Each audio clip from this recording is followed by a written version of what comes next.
A pesar del éxito táctico del almirante Tanaka en Tesafaronga, los suministros con los que se le había encargado entregar no habían llegado a las tropas del ejército japonés que estaban muriendo de hambre, y las carreras de suministro posteriores habían tenido muy poco éxito también.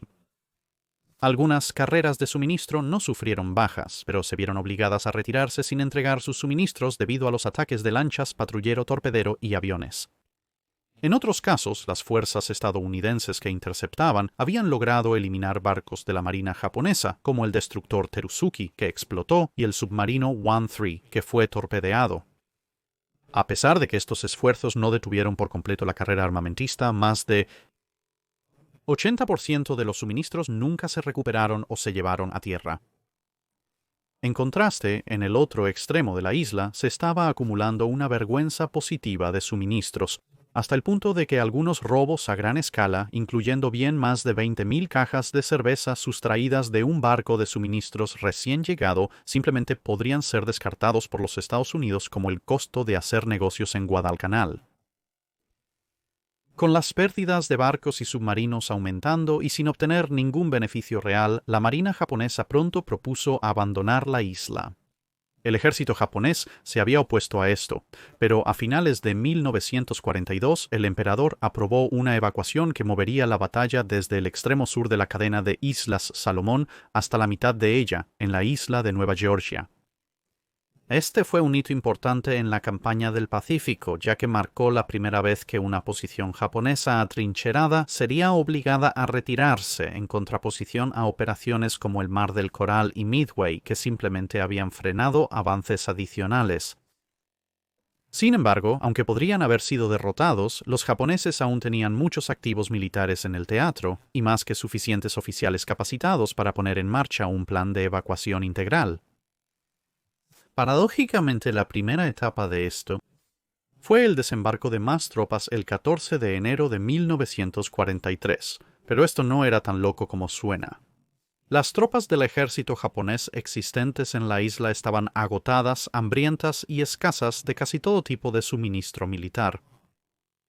Como retaguardia, serían de uso mínimo, mientras que el nuevo batallón, que estaba fresco y bien equipado, sería capaz de asumir el papel con un vigor que desmentiría su relativamente pequeña fuerza real en términos de mano de obra.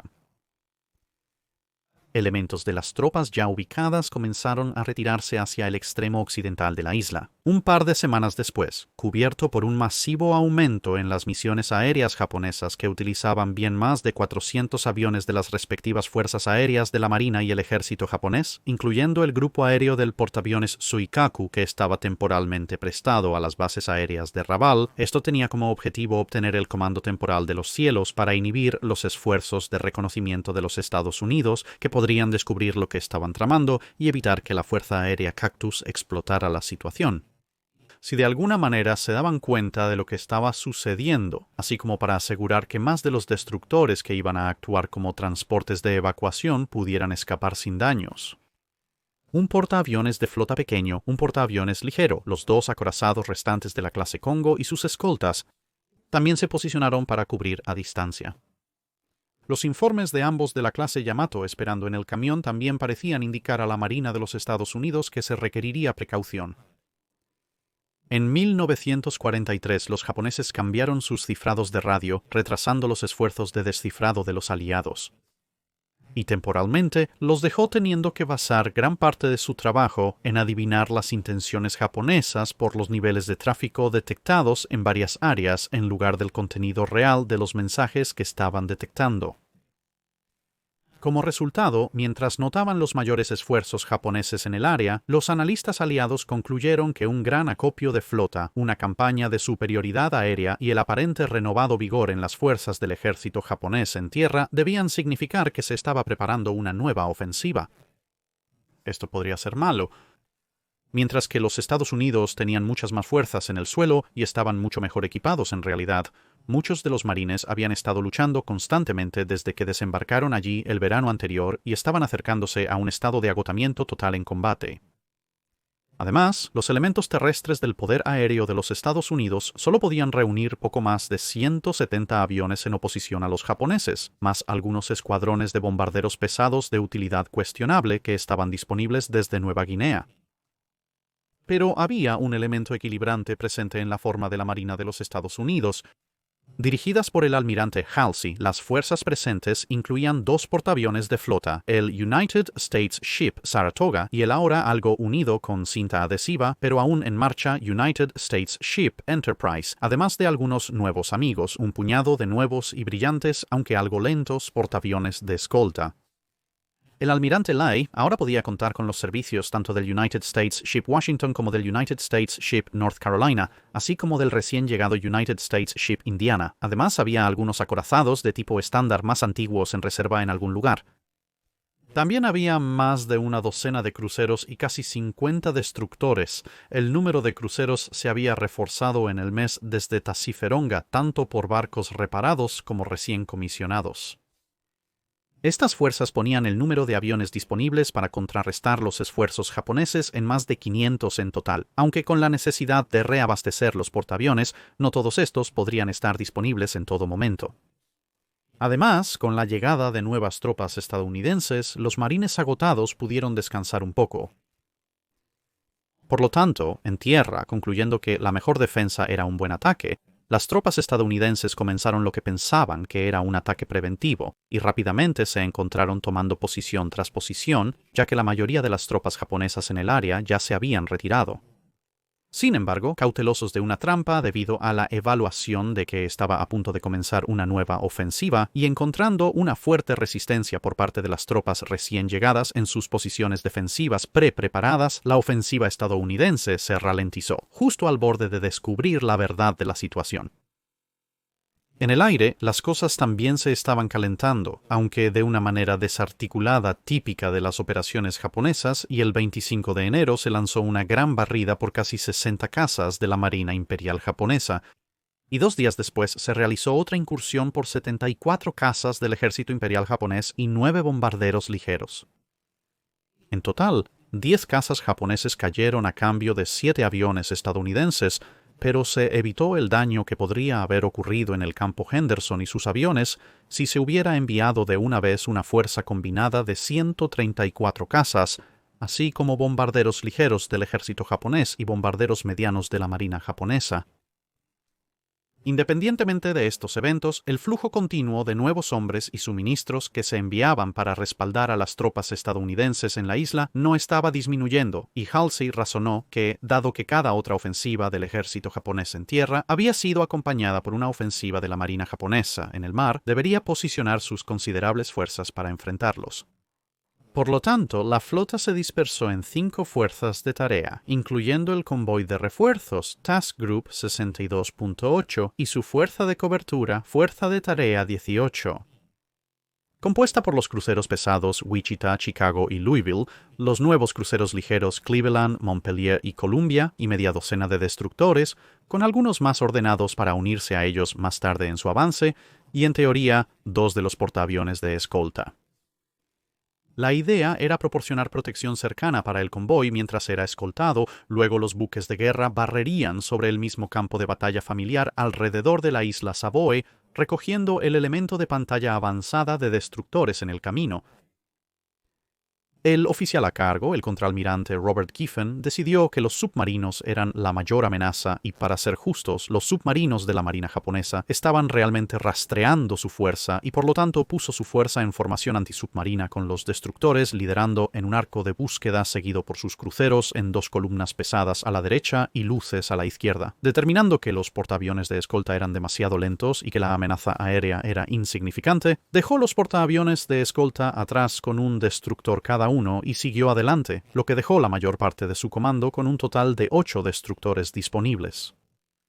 Los submarinos de la Marina japonesa, relativamente inmunes, informaron felizmente cada uno de sus movimientos y 32 bombarderos medianos de la Marina Imperial japonesa, armados con torpedos, despegaron el 29 de enero.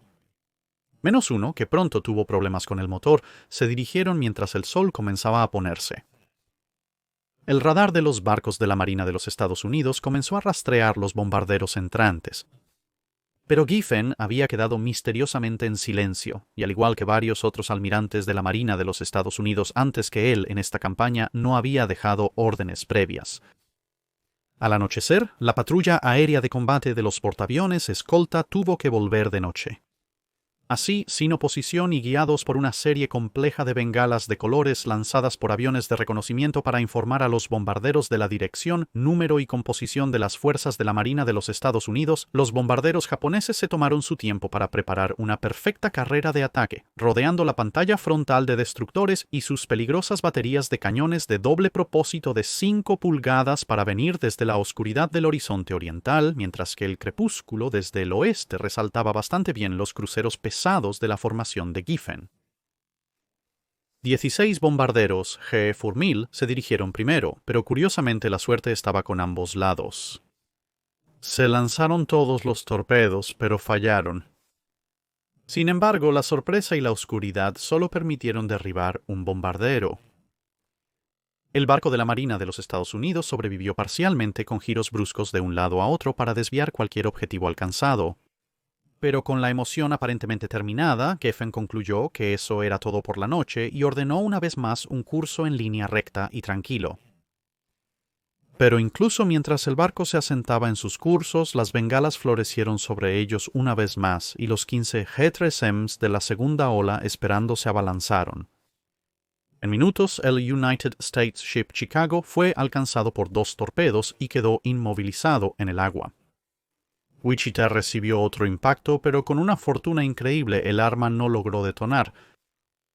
Giffen ordenó que cesaran los disparos, se redujera la velocidad y se cambiara el rumbo. En la creciente oscuridad esto tuvo un buen efecto, ya que la falta de destellos de armas ocultaba a los barcos estadounidenses de sus oponentes aéreos a menos que otro avión de reconocimiento los encontrara y lanzara más bengalas. Se abandonó el barrido y Louisville remolcó a Chicago. Halsey reaccionó rápidamente. El amanecer vio a una patrulla aérea de combate de Enterprise sobre la fuerza y un remolcador en camino.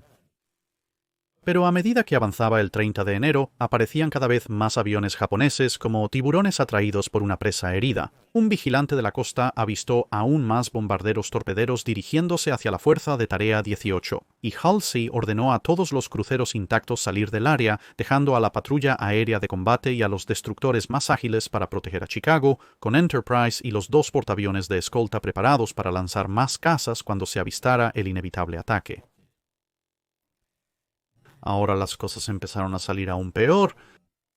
De los 10 fuertes de la patrulla aérea de combate, 4 fueron distraídos por otra aeronave de exploración japonesa, dejando 6 cazas en posición.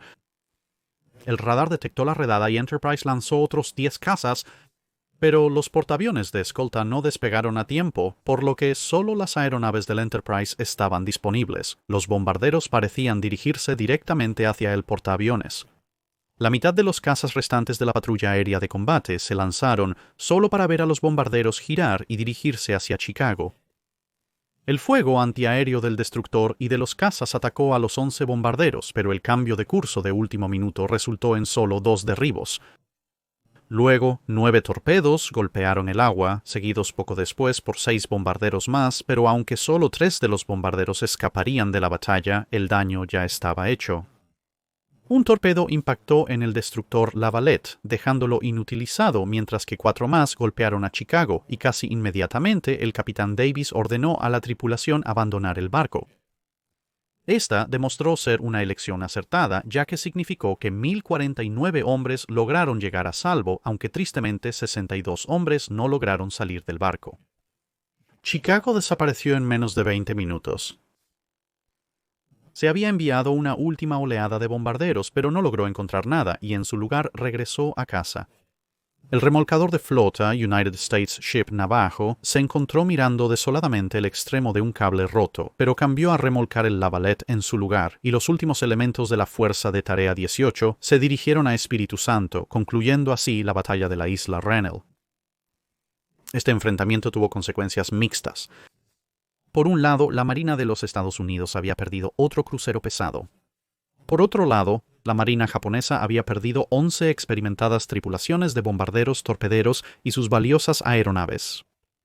Pero, volviendo al lado de los Estados Unidos, la distracción permitió que el último convoy desembarcara hombres y suministros frescos, aliviando a los exhaustos Marines sin mayores incidentes. Retomando el tema de la Marina japonesa, se esperaba que la Fuerza de Tarea 18 fuera la fuerza principal.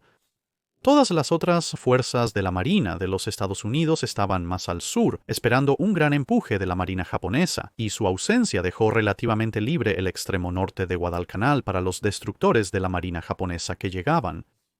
Pero en otro lugar, la misma noche, el gran submarino japonés I-1 estaba intentando entregar suministros a Guadalcanal después de la pérdida del I-3 a manos de los botes patrullero torpedero. La sede de la Marina japonesa había aconsejado al submarino que solo emergiera para desembarcar los suministros por la noche a la luz de la pérdida anterior, pero cuando lo hizo, encontró esperándola los dragaminas de Nueva Zelanda Moa y Kiwi. La última embarcación detectó al I-1 en sus hidrófonos y empezó a aproximarse. Al ver acercarse a los barcos de 600 toneladas, el I-1 pensó que eran lanchas torpederas y se sumergió. Una buena defensa contra tales embarcaciones, pero exactamente lo incorrecto que hacer cuando los atacantes están armados con cargas de profundidad.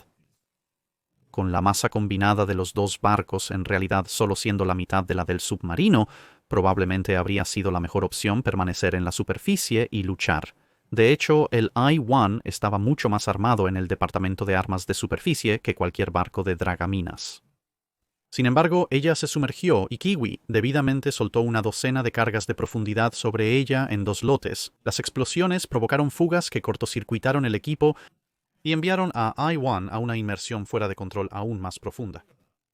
Esto aumentó la presión sobre el casco dañado, que a su vez provocó aún más fugas y con agua inundando ahora la sala de torpedos y las baterías del submarino, añadiendo las maravillas del gas cloro a la situación.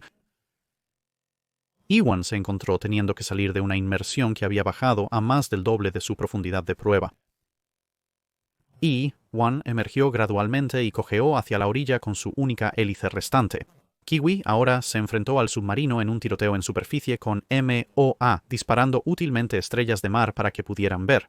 Afortunadamente, los artilleros de Kiwi eran buenos y lograron varios impactos tempranos, eliminando a los artilleros japoneses, y la tripulación japonesa comenzó a prepararse para repeler a los abordadores mientras el diminuto Kiwi embestía 2 veces al gigantesco submarino japonés, mientras una nueva tripulación de artilleros de cubierta japoneses comenzaba a impactar en su diminuto oponente. Después del segundo ataque de embestida, 2 de los tripulantes del submarino decidieron anticiparse a los neozelandeses e intentaron abordar el Kiwi con katanas en mano, pero un tercer ataque de embestida y su impacto asociado los desequilibró. El daño se acumulaba para el desafortunado submarino, pero Kiwi también se estaba lastimando casi tan mal y se retiró, dejando a Moa para continuar la batalla, pero el resistente submarino resistió el castigo y siguió adelante por un tiempo antes de encallar y volcarse a estribor. Con su submarino finalmente hundiéndose, la tripulación sobreviviente comenzó a abandonar el barco, nadando la corta distancia restante hasta Guadalcanal. Al amanecer, la artillería en tierra obligó a los barcos de Nueva Zelanda a retirarse y unos días después algunos de los tripulantes nadaron con cargas de demolición, haciendo que el naufragio fuera irrecuperable. Aunque con razón preocupados de que la Marina de los Estados Unidos recuperara los libros de códigos del barco, las fuerzas japonesas atacarían el naufragio varias veces más antes de decidir correctamente que los códigos que estaban a bordo habían sido comprometidos y tendrían que cambiarlos todos de nuevo. El almirante Makawa, cuya fuerza de cruceros había iniciado el aspecto naval de la campaña de Guadalcanal, ahora se encontraba supervisando el esfuerzo de evacuación, poniendo al almirante Hashimoto a cargo de los destructores que realmente recuperarían las tropas, mientras que Makawa mantenía los cruceros asignados a él como reserva. El 1 de febrero comenzó la primera ronda de evacuación. Las tropas estadounidenses desembarcaban en la costa sur de la isla para cortar la supuesta retirada táctica del ejército japonés hacia el sur. Los 4 destructores de escolta podían amenazar el convoy de evacuación japonés, por lo que se envió una fuerza de ataque de cazas y bombarderos en picado de la marina japonesa tras ellos. Aunque en otra muestra más de muy poca cooperación, esta fuerza era solo la mitad del tamaño de un ataque de 53 fuerte que había sido enviado por el ejército japonés más temprano en el día en otro esfuerzo por ir tras el campo Henderson. Ese esfuerzo no había obtenido nada más que perder un caza. Sin embargo, la suerte estaba con la fuerza de ataque de la marina japonesa. Los destructores estadounidenses que escoltaban pensaron que los Vals y Ceros eran aviones de la Fuerza Aérea Cactus y no abrieron fuego hasta que los Vals ya habían entrado en sus picados. Ese error le costó a la Marina de los Estados Unidos el hundimiento del United States Ship De Haven y el daño al United States Ship Nicholas, junto con 3 Wildcats de la Fuerza Aérea Cactus que vinieron a ayudar siendo derribados a cambio de que se eliminaron 5 válvulas y 3 ceros. Pero, críticamente para la Marina japonesa, los destructores restantes estaban ocupados rescatando sobrevivientes y remolcando el Nicholas, y no podían actuar contra los barcos de Hashimoto. Estos 20 destructores se dividieron en 11 transportes y 9 escoltas. La Fuerza Aérea Cactus y los botes patrullero-torpedero hicieron todo lo posible para detener lo que pensaban que era otra carrera de suministros, pero solo lograron dañar el Makinami, el buque insignia de Hashimoto, que también sacó a Fumizuki de la operación, ya que se le asignó remolcar a Makinami a un lugar seguro. Sin embargo, los esfuerzos costaron a Estados Unidos 4 aviones y 3 botes patrullero-torpedero. Los 11 destructores de transporte recogieron a casi 5.000 esqueletos andantes desnutridos que una vez habían sido la mayoría de la 38ª División del ejército japonés, regresando a casa sin ninguna pérdida para el transporte, aunque el destructor escolta Makigumo explotó justo cuando estaban a punto de irse. Causa desconocida, posiblemente una mina. Mientras la acción de retaguardia se intensificaba, el almirante Kondo envió 2 destructores para reemplazar al Makinami dañado y al Makigumo perdido. 3 días después, el 4 de febrero, partió el segundo convoy de evacuación. De nuevo, la Fuerza Aérea Cactus atacó y otro destructor resultó dañado, requiriendo remolque. Esta vez fue Maekase con Nagatsuki el que realizó el remolque. Este esfuerzo le costó a la Fuerza Aérea Cactus 11 aviones y a la Marina japonesa un solo 0. La carrera transcurrió sin incidentes, logrando despegar casi 4.000 hombres más.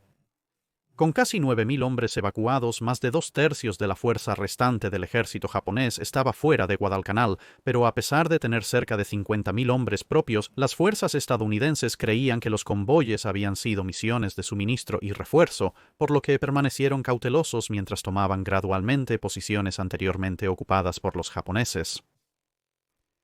Preocupados ahora de que las fuerzas más distantes de Halsey pudieran estar acercándose, las unidades pesadas japonesas bajo Kondo se dirigieron a un día de navegación de Guadalcanal, y el 7º se realizó la tercera y última evacuación. Los 18 destructores disponibles se dirigieron hacia adentro sin refuerzos. Una vez más, la Fuerza Aérea Cactus atacó y por tercera vez dañó un destructor que tuvo que ser remolcado, la víctima de hoy siendo el Isokase, con el Kawakase siendo el escolta y remolque. En esta ocasión, cada bando perdió un avión. Como la segunda carrera, esto también continuaría sin ningún incidente adicional. Los últimos aproximadamente 2.000 soldados se cargaron antes de que los botes del barco hicieran barridos de la costa con los hombres a bordo de los botes gritando a la costa para asegurarse de que no quedaran rezagados. Cuando el sol se levantó el 8 de febrero, las tropas estadounidenses avanzaron de nuevo, pero esta vez no hubo disparos. Solo el cuerpo extraño y algunos soldados del ejército japonés que se habían considerado demasiado débiles para moverse. Por la tarde, la realidad de los 3 convoyes se había hecho evidente, y Halsey recibió un mensaje que decía que el expreso de Tokio ya no tiene un terminal en Guadalcanal. Aunque la evacuación en sí había sido un éxito impresionante, costándole a los japoneses solo un destructor realmente hundido, todavía era un regalo, y para citar a Churchill, las guerras no se ganan con evacuaciones. Además, el ejército japonés había comprometido 36.000 soldados a la campaña y solo había recuperado poco más de 10.500, y el estado de privación masiva de las tropas redujo ese número a alrededor de 10.000 en unos pocos días más, a medida que la enfermedad y el hambre cobraban otro peaje final. Otros 3.000 no serían capaces de combatir durante mucho tiempo, y muchos de los 7.000 restantes necesitarían períodos significativos de descanso y recuperación antes de que fueran verdaderamente efectivos en combate. Pero con eso, la batalla por Guadalcanal llegó a su fin, a excepción de unos pocos soldados aleatorios del ejército japonés que se resistirían y continuarían librando guerras individuales en el futuro previsible. Entonces, ¿dónde dejó esto a las 2 marinas? Sin contar los submarinos o pequeñas embarcaciones perdidas, o los barcos dañados y enviados de vuelta para reparaciones, las acciones principales de la campaña, es decir, las grandes batallas, habían costado a los japoneses un portaaviones ligero, 2 cruceros de batalla, 3 cruceros y 7 destructores. La Marina de los Estados Unidos había perdido 2 portaaviones de flota, 7 cruceros más un crucero aliado y 12 destructores.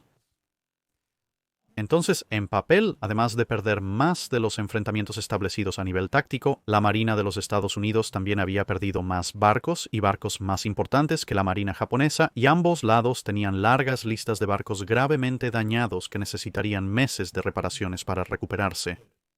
De hecho, con la conclusión de la campaña de Guadalcanal, permitiendo que el Enterprise regresara para una revisión muy necesaria, la Marina de los Estados Unidos se quedó con un solo portaaviones de flota operativo, el United States Ship Saratoga, que a su vez llevaría al despliegue del United States Ship Robin por un tiempo hasta que se pudieran poner en línea nuevos portaaviones, mientras que los japoneses tenían al menos 3 portaaviones de flota de diferentes tamaños, incluso si 2 de ellos eran un poco pequeños.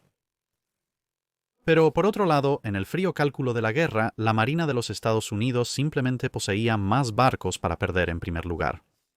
Mientras que la fuerza de los Estados Unidos podría haberse reducido a una docena de cruceros operativos en el Pacífico hacia finales de 1942.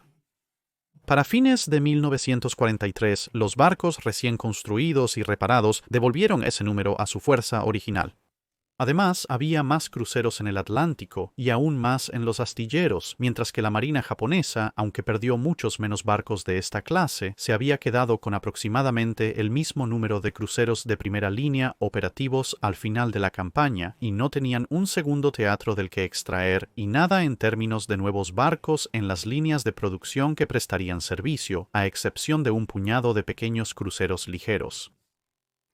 Del mismo modo, la producción de Fletcher significaba que comenzaban a deslizarse por los astilleros tan rápido que el déficit de pérdidas de destructores, 5 en este caso, se había compensado con unas pocas semanas de ceremonias de puesta en servicio. Además, la Marina de los Estados Unidos había entrado en la campaña muy por detrás de la Marina japonesa en el ámbito de las acciones de batalla nocturna y hasta cierto punto en las operaciones del grupo aéreo de portaaviones, algo de lo que sus propios hombres habían sido muy críticos, con uno de ellos diciendo: la necesidad de estar listo para ejecutar tácticas simples en la oscuridad mientras se enfrenta al enemigo, supongo, es una de las cosas que se esperaría de los oficiales navales que han sido enseñados desde que se convirtieron en guardiamarinas. Se podrían deducir muchas lágrimas de cocodrilo y clichés que estos pobres chicos no tuvieron tiempo para entrenar juntos, lo cual es esencial para que trabajen como equipo. Eso es simplemente una gran tontería. Deberían haber podido trabajar juntos como un equipo, sin ningún aviso previo, en virtud de trabajar según una única doctrina uniforme y común de la Marina de los Estados Unidos, un único libro de señales común, que, por supuesto, hemos tenido durante años y años. Este sentimiento era bastante generalizado. Pero la Marina de los Estados Unidos había salido de la campaña con el inicio de una doctrina de batalla nocturna significativa y un número creciente de radares a bordo de los barcos, una estrategia antiaérea radicalmente diferente y un ritmo operativo mucho mejorado para sus alas aéreas de portaaviones. En parte, esto se debió a que los supervivientes de la campaña fueron en muchos casos llevados a casa, interrogados y luego reasignados para levantar nuevas unidades enviadas o retenidos para enseñar a la próxima ola de marineros. Mientras tanto, el cuerpo de élite de pilotos de Kido Butai había sido devastado y lucharía por recuperar la fuerza suficiente para tripular los portaaviones restantes de la Marina japonesa tras las diversas batallas de esta campaña y previas. Y muchos de los barcos y tripulaciones veteranas simplemente se dejaron en el frente hasta que, inevitablemente, la mayoría eventualmente se perdería sin haber tenido muchas oportunidades de transmitir su experiencia, suponiendo que no hubieran sido reasignados discretamente a áreas remotas para mantener las batallas más embarazosas lejos del ojo público. Para dar un ejemplo de este contraste, Bob Hagen, oficial de radar del United States Ship Aaron Ward, que se había perdido en la primera noche de la batalla naval de Guadalcanal, sería sacado del agua, secado, enviado a casa y luego reasignado como oficial de radar del United States Ship Johnston bajo un capitán Evans. Del mismo modo, incluso la pérdida de Avispa y Avispón había sido compensada para la primavera de 1943 con la llegada de 2 nuevos portaaviones de clase S, y por supuesto un proceso brutalmente darwiniano había eliminado a varios almirantes de la Marina de los Estados Unidos que no, por una razón u otra, comandarían nunca más las principales fuerzas de los Estados Unidos en batalla. Entonces, ¿qué les pasó a los diversos almirantes que habían liderado sus fuerzas en batalla durante la campaña de Guadalcanal? Los destinos respectivos de los almirantes Yamamoto y Halsey son bastante conocidos, pero de los otros actores principales, el almirante Callaghan había sido asesinado por su puesto en la primera acción nocturna de la batalla naval de Guadalcanal. Habiendo estado presente de una forma u otra en 3 de los principales enfrentamientos de la campaña, el almirante Norman Scott también había sido asesinado en acción la misma noche. De los oficiales superiores caídos en ambos bandos, él había demostrado el mayor potencial como almirante de combate antes de su muerte prematura, según la mayoría de las medidas. El almirante Turner logró mantener una trayectoria profesional que lo llevó a liderar numerosos asaltos anfibios adicionales durante la guerra, la cual sobrevivió como almirante completo. El almirante Fletcher fue injustamente marginado tras la primera batalla de las Islas Salomón Orientales, pasando el resto de la guerra comandando los esfuerzos navales estadounidenses en las regiones más al norte del Pacífico. También sobrevivió a la guerra como almirante. El almirante Wright escaparía de la censura directa por su papel en la batalla de Tasiferonga, pero fue reasignado a un deber en tierra en los Estados Unidos continentales, liderando brevemente barcos en el mar una vez más en 1944, retirándose de la Marina de los Estados Unidos en 1948 como almirante de retaguardia. El almirante Giffen seguiría liderando fuerzas de acción superficial, llegando a ser vicealmirante y retirándose en 1946. El almirante Lee seguiría comandando la fuerza de acorazados rápidos de la Marina de los Estados Unidos, pero nunca más tendría la oportunidad de ejercer sus espectaculares habilidades de artillería en una gran acción de flota. Aún sirviendo como vicealmirante en 1945, trágicamente moriría de un ataque al corazón menos de 2 semanas después del final de la guerra. El almirante Kinkaid lideraría fuerzas de la Marina de los Estados Unidos, incluyendo 6 acorazados antiguos en la batalla del estrecho de Surigao, destruyendo la fuerza sur japonesa en la batalla del Golfo de Leyte. Se jubilaría como almirante en 1950. En el lado japonés de las cosas, el almirante Goto resultó mortalmente herido a bordo del Alba en la batalla de Cabo Esperance y murió a bordo de ella más tarde, el 12 de octubre. 1942, el almirante Nagumo fue trasladado a tierra y a tareas de segunda línea hasta que se le asignó liderar los elementos navales de la defensa de Saipán, cometiendo suicidio hacia el final de esa campaña, cuando quedó claro que la batalla estaba perdida. A pesar de liderar la retirada exitosa de tropas de Guadalcanal, el almirante Hashimoto fue reasignado a tareas en tierra durante la mayor parte del resto de 1943 antes de recibir la 5ª División de Cruceros. Aún sería vicealmirante cuando su buque insignia, el Haguro, fue abordado por la flotilla de destructores número 26 del capitán Manly Power en un combate nocturno y hundido en mayo de 1945. Por su pérdida del Hiei en la primera noche de la batalla naval de Guadalcanal, al almirante Abe se le relevó del mando y se le obligó a renunciar poco después del final de la campaña de Guadalcanal, aunque sobreviviría a la guerra, muriendo en 1949. Por su pérdida del Kirishima la noche siguiente y el fracaso general de la campaña de Guadalcanal, al almirante Kondo se le reasignó a un deber en tierra, aunque sería promovido a almirante completo más tarde en 1943 y sobreviviría a la guerra, lo que no muchos de sus colegas lograron. El almirante Kurita siguió su carrera en la marina japonesa, obteniendo comandos cada vez más importantes hasta liderar la fuerza central en la batalla del Golfo de Leyte. Después del fracaso de sus barcos en la batalla de Samar, fue relevado del mando en el mar, pero también sobreviviría a la guerra. El almirante Makawa permaneció activo durante la campaña de Guadalcanal, pero poco después fue convertido en una especie de chivo expiatorio por el delito de no ganar la campaña en solitario, y fue enviado a comandos de retaguardia convenciéndose cada vez más de que nadie le escuchaba cuando señalaba qué campañas se estaban convirtiendo en enormes pérdidas de vidas y barcos. Decidió retirarse en mayo de 1945 y vivió hasta los 92 años. Al almirante Tanaka se le imputó no luchar con suficiente ímpetu en sus batallas y fue asignado a deberes en tierra por el resto de la guerra. Aunque fue promovido a vicealmirante más tarde, nunca se le dio otro mando en el mar, y también sobrevivió a la guerra, una tendencia entre los almirantes más competentes de Japón que, como resultado de su habilidad, tendían a ser enviados a languidecer en áreas no críticas y por lo tanto se perdieron lo peor de los avances aliados en la última parte de la guerra. Y eso concluye la cobertura de este canal de los elementos principales de la campaña de Guadalcanal en general. Esta serie no habría sido posible sin recurrir, entre otros, a la maravillosa narrativa y fuentes adicionales proporcionadas por James 500 Horn Fisher y su libro El infierno de Neptuno, la Marina de los Estados Unidos en Guadalcanal. Lamentablemente, falleció a principios de este año antes de que tuviera la oportunidad de extenderle una invitación para que apareciera en este episodio resumen. Aunque no lo conocí personalmente como muchos otros, tuve el honor de trabajar brevemente con él durante el evento del desfile de la Victoria Victoria en Europa virtual del año pasado. Será profundamente extrañado por todos los que lo conocieron y por cualquier historiador naval interesado en las actividades de la Marina de los Estados Unidos en la Guerra del Pacífico,